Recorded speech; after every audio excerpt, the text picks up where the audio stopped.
नाम दीप्ति है। मुझे काफ़ी लोग पहचानते हैं। ओके, मैंने 2006 में ये कंपनी को ज्वाइन किया था। 2006 में ज्वाइन करने के बाद अब आ रहा है। ओके, 2006 में मैंने ये कंपनी को ज्वाइन किया। ज्वाइन करने के 2 साल तक मैंने ये कंपनी में कोई काम नहीं किया। ऐसा नहीं था कि मैं ये कंपनी पे और ये प्रोडक्ट पे विश्वास नहीं करती थी, पर शायद मैं ये सिस्टम को समझ नहीं पाई थी। 2 साल के बाद कुछ हुआ ऐसे, मेरी लाइफ में काफ़ी कुछ उतार चढ़ाव हो रहे थे। मैं काफ़ी डिस्टर्ब रहा करती थी क्योंकि मुझे फॉरएवर आना बहुत अच्छा लगता था। फॉरएवर मानो जैसे मेरे लिए एक खुशी की लहर ला देता था। मैं फॉरएवर आती थी। मैंने तय किया कि मेरा जो भी खाली समय है मैं फॉरएवर में ही स्पेंड करूँगी। मैं फॉरएवर आने लगी। उस दौरान मैंने देखा कि मेरे साथ में जो लोग जुड़े थे उनमें से काफ़ी लोग सुपरवाइज़र, असिस्टेंट मैनेजर और मैनेजर होने लगे थे। मैंने सोचा कि अगर ये लोग काम करके सक्सेस हो सकते हैं तो मैं क्यों नहीं। मैंने ऐसा सोचा कि अब ये फॉरएवर के बिजनेस को मैं सिंसियरली पार्ट टाइम में करूँगी। मेरे लिए काफ़ी मुश्किल था मगर नामुमकिन नहीं, क्योंकि मैं जॉब करती थी और जॉब पे से मैं 6 बजे छूटती थी। 6 बजे के बाद मुझे ये पार्ट टाइम में करना था। मैं 6 बजे जैसे ही ओपेरा हाउस से निकलती थी, भागकर मैं चरी रोड स्टेशन से भाईंदर लोकल पकड़ती थी, क्योंकि मैं फॉरएवर में 7 बजे मेरे नए लोगों को बुलाती थी तो मुझे 7 बजे पहुंचना होता था। भागते हुए मैं ट्रेन पकड़ती थी, बैंड्रा स्टेशन उतरती थी, वहाँ पर से भागते हुए बस पकड़ के मैं यहाँ पर आती थी फॉरएवर पे। मैं काफ़ी थक गई होती थी, मगर मेरे मन में एक हौसला था कि मुझे आगे बढ़ना है। मैं 7 बजे मेरा प्रेजेंटेशन चालू करती थी, 7 से 8 बजे तक मैं 1 टू 1 फिनिश करती थी। जैसे ही मैं काउंटर पे जाती, काउंटर बंद हो जाता, मुझे डेफ फॉर्म नहीं मिलता। मैंने सोचा कि अब मुझे कुछ डेफ फॉर्म्स और लिटरेचर अपने पास रखने चाहिए। बस अब क्या था, मेरी गाड़ी चल पड़ी थी और मेरे सक्सेस के दिन चालू हो गए थे। बहुत सारे मेरे साथ में लोग जुड़े जो बहुत ही प्यारे थे, बहुत ही अच्छे लोग थे। क्योंकि मैं पार्ट टाइम में काम करती थी, मैं उन पे बराबर से ध्यान नहीं दे पा रही थी और मेरे पास नॉलेज भी काफ़ी कम था। मैं उनके लिए कोई प्लानिंग भी नहीं कर पा रही थी। उनको जब भी मेरी ज़रूरत पड़ती, मैं उनके लिए अवेलेबल नहीं हो पा रही थी। क्योंकि जॉब करके ये कर रही थी, कर तो पा रही थी, मगर जॉब्स के साथ-साथ में मेरी इतनी बड़ी टीम को मैं हैंडल नहीं कर पा रही थी। मुझे जॉब छोड़ना था और फॉरएवर को फुल टाइम करना था। मैं जानती थी कि फॉरएवर में अगर मैं फुल टाइम काम करती हूँ, तो मैं यहाँ पर बहुत ही अच्छी इनकम कमा सकती हूँ। जॉब छोड़ने के लिए मेरे अंदर ताकत नहीं थी, क्योंकि मेरे घर वाले फॉरएवर के सख्त खिलाफ थे।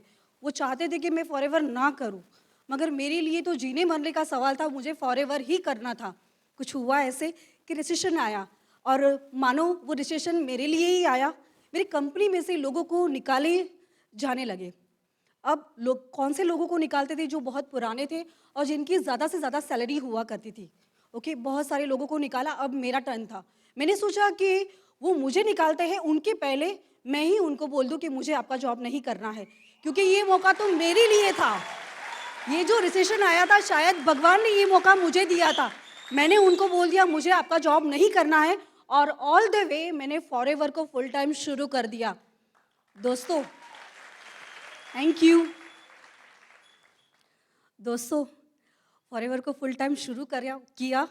मैं अकेली आती थी, क्योंकि बहुत से मेरे जो डाउनलाइन थे वो बिखर चुके थे। मैं ध्यान नहीं दे पा रही थी, उस वजह से अकेली टेबल पे बैठा करती थी, कोई मेरे साथ नहीं होता था।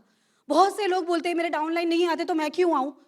मैंने ऐसा कभी भी नहीं सोचा कि मेरे डाउनलाइन नहीं है तो मुझे नहीं आना चाहिए। मैं 3 साढ़े 3 बजे आती, तब 2 मीटिंग हुआ करती थी। एक तो होती थी 4 बजे की, दूसरी होती थी 6 बजे की। मैं 4 बजे की पहली मीटिंग अटेंड करके नीचे आती थी, फ्रेश होकर वापस से 6 बजे की मीटिंग अटेंड करती थी और उसके बाद नीचे आकर जो भी टेबल में 1 टू 1 देता, मैं वहाँ पे जाके खड़ी हो जाती थी। इस तरह से मैंने नॉलेज लेना शुरू कर दिया। तकरीबन 1 महीने बीत चुके थे, संघर्ष चालू ही था। मेरे साथ में कुछ जो लोग जुड़े थे, उनमें से हेमलता थी, उनको भी ऑफ़िस छोड़ना था, उनके ऑफ़िस में भी काफ़ी तकलीफ़ें थी। मैंने कैसे भी करके उनको प्रोत्साहित कर ही लिया, मना ही लिया, क्योंकि मैं अकेली थी। फिर वो मेरे साथ में आ गए। अब मेरे वो जो संघर्ष था वो मेरे अकेली का नहीं था, मेरे पूरे टीम का था। अब हम लोग मीटिंग भी अटेंड करते और कुछ ना कुछ हम लोग जुगाड़ भी करते, क्योंकि पैसे नहीं हुआ करते थे तो हम लोग एड्स वगैरह और फ्लायर वगैरह नहीं डाल पाते थे। और हमारे पास नॉलेज नॉलेज तो ये जो कंपनी में सेकंड फ्लोर पे जो नॉलेज मिलता है ना, मैं कहती हूँ दोस्तों, यहाँ पर एक ज़ीरो भी है ना, हीरो बन जाता है। इतनी अच्छी पावरफुल मीटिंग। मुझे बोलना नहीं आता था, मुझे खड़े रहना नहीं आता था। मैं लोगों से बात करना नहीं जानती थी। मुझे कुछ एकदम मेरा जो जितना भी नॉलेज था ना एकदम नील था। ये सारा नॉलेज मैंने सेकंड फ्लोर पे मैं सभी स्पीकर को मेरे तरफ से एक बार तहे दिल से मैं थैंक यू बोलती हूँ क्योंकि आज मैं जो भी हूँ उन्हीं के वजह से हूँ। 5 रुपया होता था और उससे हम बिस्किट का पैकेट खरीद कर खाते खाते घर जाते थे। घर वाले को तो कुछ बोल नहीं सकते थे क्योंकि उनको तो वही चाहिए था कि ये कभी फॉरएवर की बुराई करे और हम इनको ना बोल दें। बस कोई बात नहीं, हम लोगों को सब कुछ अच्छा लग रहा था, थोड़ी तकलीफें तो हो रही थी। हम लोग जो मीटिंग देख रहे थे, जो जो भी ट्रेनिंग्स देख रहे थे, उनमें से काफ़ी हमें सीखने को मिला। तो मैंने और मेरी डाउनलाइंस ने सोचा कि हम क्यों नहीं कुछ होम डेमोस करते हैं। उस दौरान हमने होम डेमोस करने शुरू कर दिए, हमारे खर्चे भी निकलने लगे। फिर हमने फ्लायर देना और ऐड डालना शुरू कर दिया। फ्लायर दोस्तों, हम लोग सवेरे है ना 6 बजे फ्लायर डालने जाते थे, वो भी कड़ी ठंडी में। लोगों के हाथ ना जेब से नहीं निकलते थे, वो इतनी ठंडी पड़ती थी, वो लोग स्वेटर में होते थे, हम लोग विदाउट स्वेटर, वहाँ पे हमारे भी हाथ कांपते थे और हम लोग फ्लायर बांटते थे। 6 बजे से 10 बजे तक हम लोगों ने फ्लायर बांटे हैं और उसके बाद होम डेमोस और उसके बाद फॉरएवर आती थी और सभी मीटिंग अटेंड करती थी। मुझे कभी भी मेरे अपलाइन को बोलना नहीं पड़ा कि जाओ आप मीटिंग अटेंड करो, मैं खुद जाती थी और मीटिंग अटेंड करती थी। मैंने मीटिंग अटेंड करके वापस हम लोग नीचे आते थे और हम लोग 8 से 10 वापस फ्लायर बांटते थे क्योंकि हम लोगों को तो आगे बढ़ना ही था। इस तरह से बहुत ही अच्छे अच्छे लोग वापस से जुड़े। योगेश करके है जो मेरे आने वाले ज़िंदगी के डायमंड मैनेजर है, वो हमारे साथ जुड़े। उन्होंने काफ़ी सारे लोगों को बुलाया। उनका वक्त कुछ ऐसा था कि वो रात को 10 बजे ऑफिस से निकला करते थे। 10 बजे के बाद तो ऑफिस बंद रहती थी। मैंने अपने छोटे से घर में, जहाँ पर 2 जन अगर खड़े रहे ना तो तीसरे जन को खड़े रहने की जगह नहीं है, मैंने उतने छोटे से घर में रोज मैं मीटिंग करती थी। रोज मैं रात को 10-10, 12-12, 2-2 बजे तक मैं उनको 1-to-1 देती थी, उनको मैं तैयार करती थी। सारी प्रैक्टिस हम घर पे किया करते थे। बस इस तरह से मैंने योगेश और मेरे 2-3 डाउनलाइंस को मदद किया। वो सुपरवाइजर बन गए और मैं असिस्टेंट मैनेजर बन गई। अभी भी संघर्ष खत्म नहीं हुआ था क्योंकि मेरी मंजिल तो थी मैनेजर, मुझे तो मैनेजर बनना था। ओके, अकेले नहीं, मेरे सारे डाउनलाइन को। दोस्तों, आप लोगों ने देखा होगा जब जब मैं स्टेज पे आई हूँ, जब जब मैंने 10 डाउनलाइन को लाकर ही मैं स्टेज पे आई हूँ। आज भी मेरे 10 डाउनलाइन स्टेज पे थे, तब जाकर मैं आई हूँ और भविष्य में भी कभी भी मैं जब भी आऊँगी स्टेज पे, जब मेरे डाउनलाइंस मेरे साथ में होंगे, मैं ये आपसे वादा करती हूँ। उसके बाद 3 बार मेरी लाइफ में ऐसा हुआ कि 3 बार 100 सीसी हुई और 20 सीसी की वजह से मेरी 120 नहीं हो पाती थी, पर मैंने हिम्मत नहीं हारा क्योंकि मुझे मालूम है कि फॉरएवर मुझे क्या दे सकता है। मैंने वापस से कोशिश की और मैंने 120 नहीं, मैंने 142 सीसी की, वो भी 15 तारीख को। Thank you. जानते हैं आप मेरे लास्ट मंथ का चेक कितना था? शायद बहुत कम लोग जानते हैं। मेरे लास्ट मंथ का चेक था 1 लाख रुपीज़, वो सबसे हाईएस्ट चेक। मेरे पापा ने बोला तूने तो कुछ करके ही दिखाया। पहली बार ऐसा बोला। हमेशा बोलते थे कंपनी बेवकूफ़ बनाती है तुझे, वही कमा रहे, तुझे कमाने को नहीं देंगे। हमेशा मैं उनसे लड़ती थी। अब वो मुझे यहाँ आने को नहीं रोकते हैं, अब वो मुझे यहाँ आने के सारे दरवाजे वो खुद खोलते हैं। रात को अगर मैं 11 बजे भी जाती हूँ ना तो वो मुझे बोलते हैं बराबर से डेमो हुआ ना, बराबर किया ना, मुझे बुलाना, मैं वहाँ पे पिक करने के लिए आऊँगा।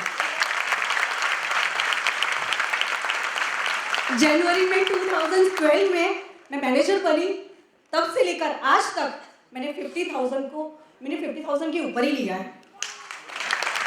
बहुत अच्छा लगता है, बहुत ही। जहाँ पे पूरे टेबल पे लोग नहीं हुआ करते थे मेरे साथ में, मैं अकेली बैठा करती थी, आज मुझे टेबल कम पड़ते हैं।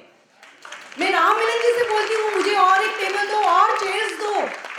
मेरे इतने लोग आते हैं, मैं बहुत ही खुश हूँ। मैं शाम तक थक जाती हूँ लोगों को अटेंड करते करते।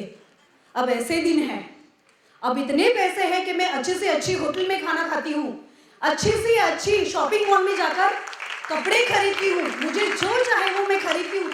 मेरे मम्मी डैडी को, उनको जो चाहिए मैं उनको खरीद कर देती हूँ। ये सब फॉरएवर ने ही दिया है मुझे। बहुत ही खुश हूँ, बहुत ही खुश हूँ। आप लोगों में से कई लोग बोलते हैं मैंने कार प्लान अचीव किया है, मैंने प्रॉफिट शेयर अचीव किया है। दोस्तों, यहाँ पे मैंने प्यार करने वाले डाउनलाइन अचीव किए हैं। वो डाउनलाइन जो मेरी हर मुश्किल में रात को 2 बजे भी खड़े हो जाते हैं। ये मेरे डाउनलाइन नहीं है, ये मेरे प्यारे से मेरी फैमिली मेंबर है। मेरी टीम में आके देखेंगे ना आप लोग, आपको मालूम नहीं पड़ेगा कि कौन किसका डाउनलाइन है। हर एक डाउनलाइन हर दूसरे को 1 to 1 देता है, हर दूसरे के डाउनलाइन को 1 to 1 देता है, हर दूसरे के डाउनलाइन के घर पे जाके होम डेमोस करता है। आपको मालूम नहीं पड़ेगा कि कौन किसका डाउनलाइन है, क्योंकि मैंने इतना प्यार छोड़ा है उनके बीच में। बस थैंक यू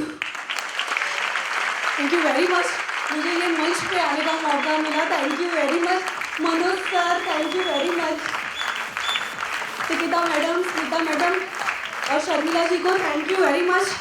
जहाँ पे भगवान नहीं पहुँच पाते हैं ना, वहाँ पे एंजल को भेजते हैं, और मेरे लिए सारे एंजल्स है, मेरे सारे डाउनलाइन मेरी जान है, और ये फॉरएवर। ये तो मैं कभी कभी कभी नहीं, मैं दुनिया की हर एक खुशी को छोड़ना पड़े मगर फॉरएवर तो नेवर नेवर। और मैं यहाँ पे हर एक वो चीज़ अचीव करूँगी, मगर कभी जब मेरे सारे डाउनलाइन अचीव करेंगे। Thank you so much, thank you.